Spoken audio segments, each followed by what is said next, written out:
del tratamiento y los posibles efectos secundarios y no despreciar tampoco el costo que implica para la salud. De esta manera se prepara el escenario para que el médico haga sus recomendaciones basadas en su experiencia y en el mejor juicio clínico, alcanzando la decisión final del tratamiento junto con el paciente.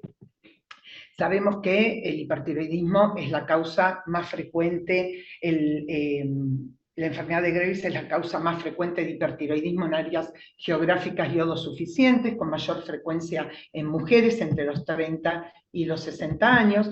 Como opciones terapéuticas, las drogas antitiroides ya ampliamente desarrolladas por la doctora Vázquez, el iodo 131 y la cirugía, que constituyen lo que consideramos el tratamiento radical. Y justamente para comenzar a hablar de este tema, me gustaría compartir este trabajo publicado hace muy poco, a principios de este año, en donde se realizó una encuesta internacional en línea de endocrinólogos para evaluar los cambios en el diagnóstico, el seguimiento y el tratamiento de un paciente típico con enfermedad de Graves no complicada, para evaluar los distintos cambios que se produjeron en las últimas décadas. Participaron 1.252 especialistas de 85 países y se sacaron muchas conclusiones con respecto a las preguntas, pero fundamentalmente voy a hacerles hincapié en lo que respecta a los tratamientos, y de esta manera se observó que el tratamiento preferido para para la enfermedad de Graves no complicada fueron las drogas antitiroideas, las cuales fueron elegidas por el 91,5% de los encuestados, mientras que el radioiodo lo eligió el 7% y el tratamiento quirúrgico en el 1,5%.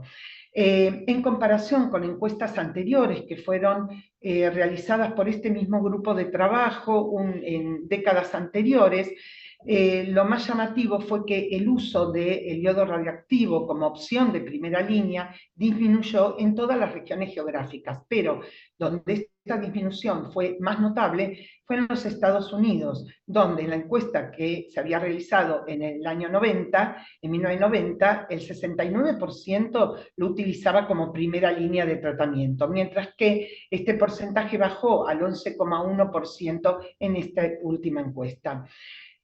Cuando se preguntó cuál sería la modalidad de elección en casos de recidiva de la enfermedad, el 60% de los encuestados optó por la reanudación del tratamiento con drogas antitiroideas. Y en pacientes, grupos de pacientes puntuales con enfermedad ocular tiroide activa o que planeaban embarazo, fue la primera opción en el 67% y en el 72% respectivamente, mientras que la tiroidectomía surgió para estos mismos grupos de trabajo, mismos grupos de pacientes, como una segunda opción.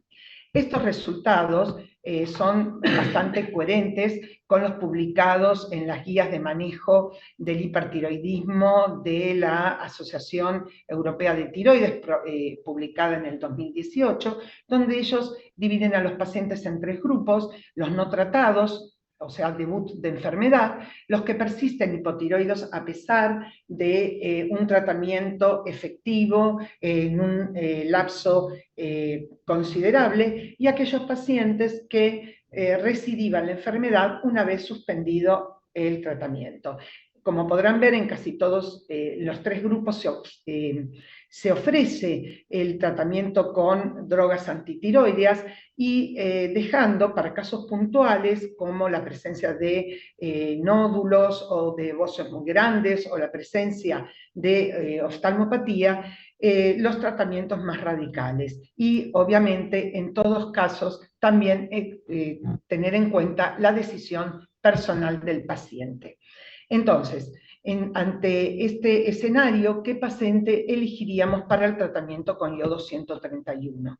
Bueno, fundamentalmente en pacientes que han tenido fracaso primario o secundario con drogas antitiroideas, o con contraindicaciones para recibirlas, o con el desarrollo de efectos adversos mayores que obligan a la suspensión del tratamiento.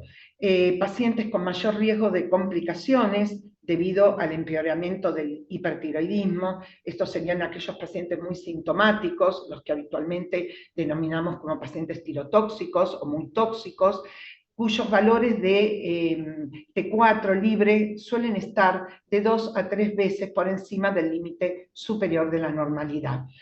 En pacientes añosos que pueden tener o no comorbilidades que los pone en mayor riesgo de complicaciones, incluyendo pacientes con fibrilación auricular, insuficiencia cardíaca, hipertensión pulmonar, enfermedades generales como infecciones, traumatismos, insuficiencia renal, diabetes mal controladas, enfermedad pulmonar o cerebrovascular.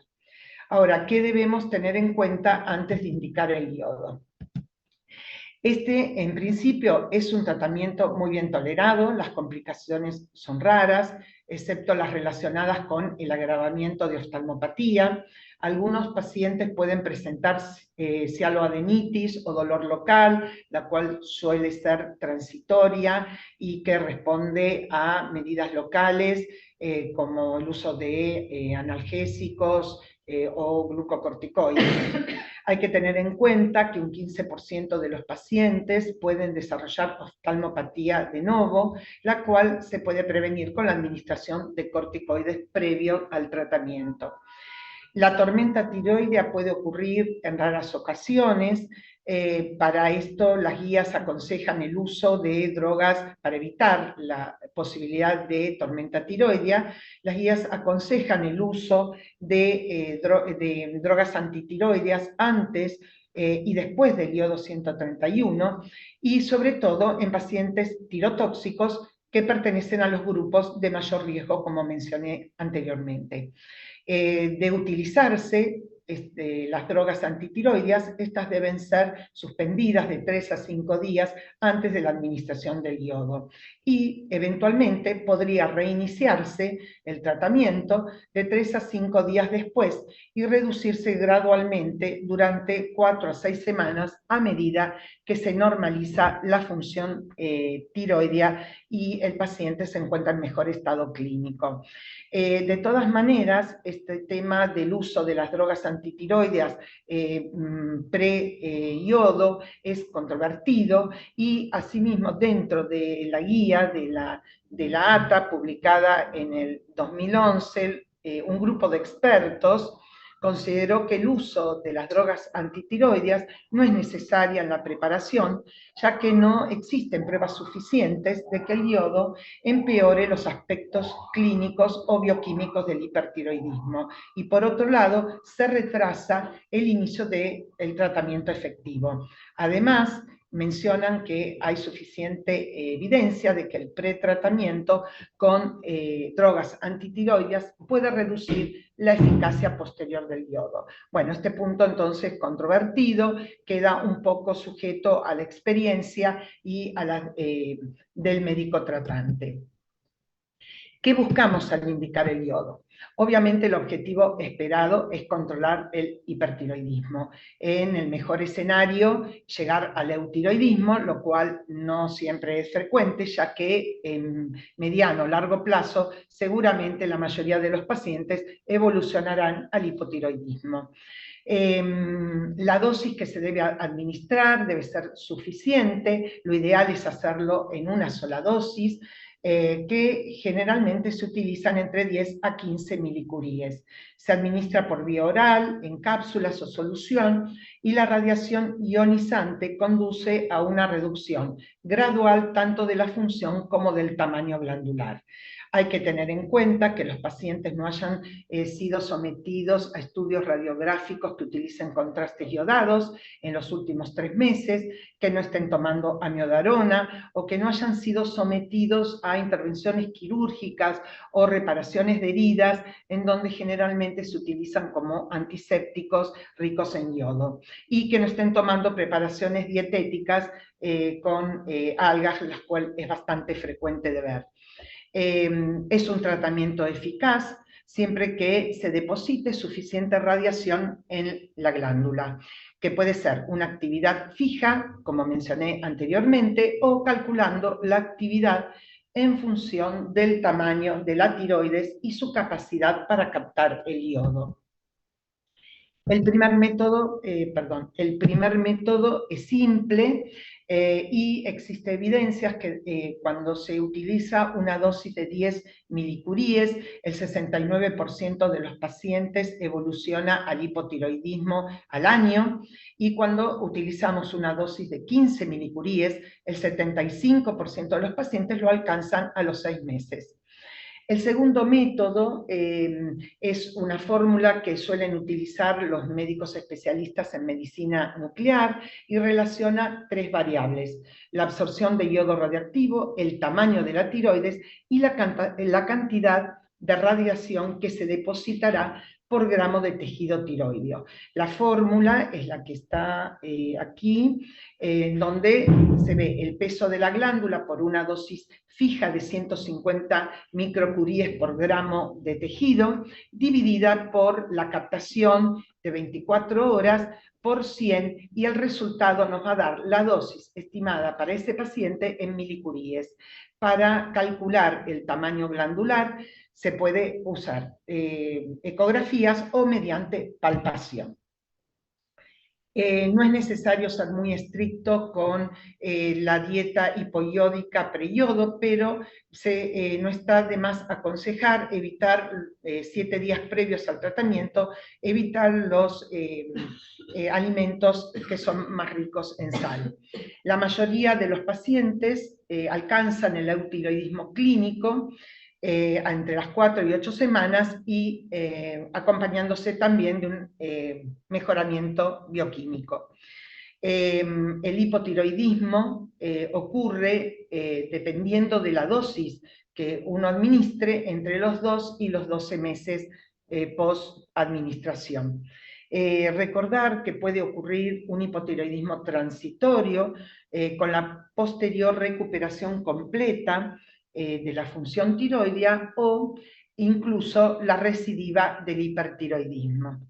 Una vez confirmado el diagnóstico de hipotiroidismo, es importante iniciar rápidamente el tratamiento sustitutivo con levotiroxina para evitar el hipotiroidismo manifiesto, que puede desencadenar una oftalmopatía subyacente.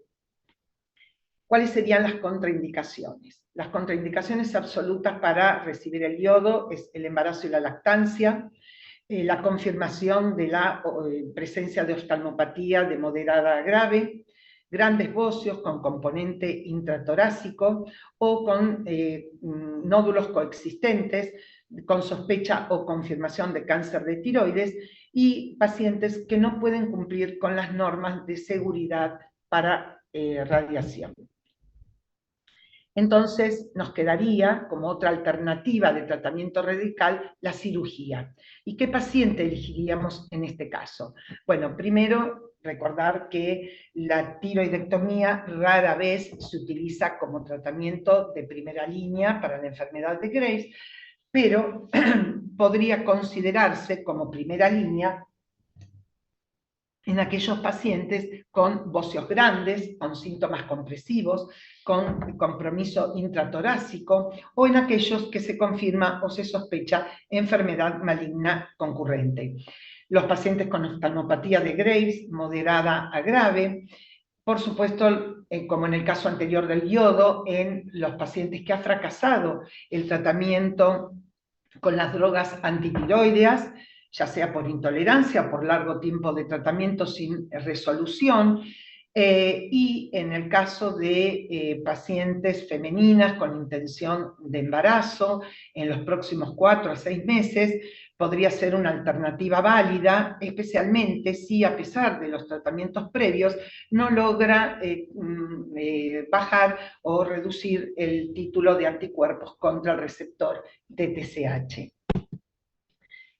Las complicaciones están íntimamente ligadas a la experiencia del equipo quirúrgico.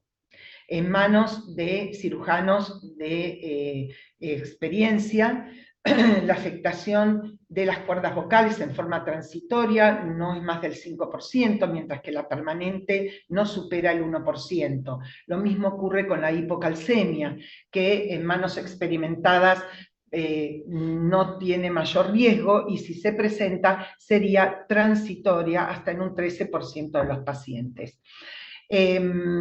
Con respecto a la persistencia de hipertiroidismo, es señal de que la cirugía no fue lo correcto, no estuvo hecha correctamente, sabiendo que la indicación es de la tiroidectomía total. Si queda un remanente tiroideo, hay hasta un 12% de posibilidades de que persista el hipertiroidismo. Pero sabiendo que el equipo quirúrgico es experimentado y cumple con la premisa básica que es en este grupo realizar la tiroidectomía total, el 100% de los pacientes evolucionarán al hipotiroidismo. ¿Qué debemos tener en cuenta antes de enviar a los pacientes a cirugía? Obviamente lo que se busca es que estén eutiroideos o por lo menos lo más eutiroideo posible, ya sea porque se traten con drogas antitiroideas solas o asociadas a adyuvantes, como beta bloqueantes, corticoides, litio, es decir, todo lo que necesitemos para lograr el mejor estado tiroideo antes de la cirugía. La mayoría de los cirujanos indican o están de acuerdo con la administración de ioduro de potasio, de solución de Lugol, de 7 a 10 días previos de la cirugía, sobre todo en pacientes con grandes bocios, ya que se garantiza una disminución de la vascularización y la pérdida de sangre intraoperatoria. Es de buena práctica la suplementación con calcio y o vitamina D preoperatoria para disminuir el riesgo de hipocalcemia es fundamental iniciar el tratamiento sustitutivo en el posoperatorio inmediato, evitando el hipotiroidismo manifiesto que puede agravar o desencadenar una oftalmopatía subyacente. También algunos pacientes, luego de la cirugía, pueden presentar síntomas de hipertiroidismo que no suelen ser demasiado graves, suelen ser transitorios, no necesitan intervención y generalmente están relacionados con la manipulación intraoperatoria de la glándula. Muchas veces solo con el soporte clínico es suficiente para controlarlo. Con respecto a las contraindicaciones, le cabe todas las cirugías mayores, ya que estaría contraindicado en pacientes con comorbilidades severas, como enfermedad cardiopulmonar o enfermedades emaciantes o que comprometen el estado general del paciente. Con respecto al embarazo, si bien no va a ser la primera opción terapéutica, su contraindicación es relativa, ya que en algunos casos particulares, en pacientes de alto riesgo, embarazadas, que han tenido abortos a repetición o complicaciones como preeclampsia, eclampsia o partos prematuros, muchas veces es necesario controlar rápidamente el hipertiroidismo y de tener que utilizar la cirugía como alternativa, esta se debe realizar óptimamente en el final del segundo trimestre, evitando el primer trimestre por el alto riesgo de abortos o de teratogénesis por los anestésicos, y en el tercer trimestre por el agravamiento de la eclampsia o la preeclampsia y la factibilidad de un parto prematuro. Y si bien el segundo trimestre es el momento adecuado, no está exento de riesgo y 5% de las pacientes pueden llegar a tener parto prematuro. Es decir, que además de contar con un equipo especializado, es necesario también la logística para una eventual complicación posparto y la recepción del un neonato quizás prematuro. Bueno, otra de las contraindicaciones bastante obvias es no contar con un equipo experimentado, quirúrgico, y pacientes que hayan tenido cirugías previas de cuello o radiaciones por otras patologías, lo que dificulta el abordaje quirúrgico. Entonces, un poco resumiendo, las tres alternativas de tratamiento que tenemos para el hipertiroidismo de Graves, las drogas antitiroides ya fue altamente explicado por la doctora Vázquez. Con respecto al iodo 131, sus ventajas es la simplicidad, el bajo costo y la accesibilidad. Las recidivas son poco frecuentes, obviamente esto va a estar relacionado a la dosis administrada. Sus desventajas es que su acción es retardada, el aislamiento, que no todos los pacientes lo pueden cumplir, que hay que retrasar la planificación en la gesta, se aconseja que pase al menos un año, luego después de la terapia con yodo radiactivo, y la potencial aparición de oftalmopatía. En cuanto a la cirugía, sus ventajas son la rápida resolución del hipertiroidismo, que hecha convenientemente con la tiroidectomía total es 0% posibilidades de recidiva, y sus desventajas es que hay que contar con un equipo quirúrgico experimentado, lo cual no siempre es así, para disminuir su alta morbilidad y, bueno, y tener en cuenta que también es un método costoso. Bueno, muchas gracias por su atención y listo.